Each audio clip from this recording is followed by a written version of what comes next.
I'm in a little bit of a pickle. I want to install the new fan that I just got. Got a max fan. And if I install it, I won't be able to clear this.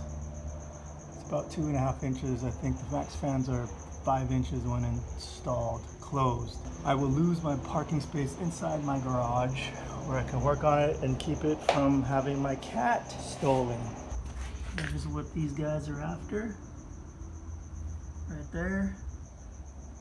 Maybe I should get one of those cages so that I can just park it out on the street here. And then I can install the fan.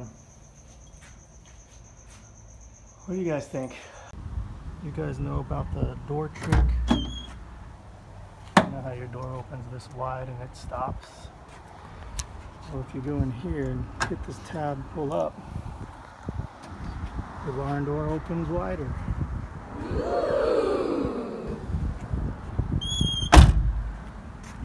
And that also works on the barn door.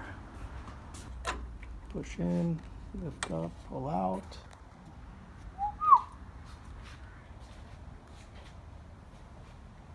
Door opens extra wide.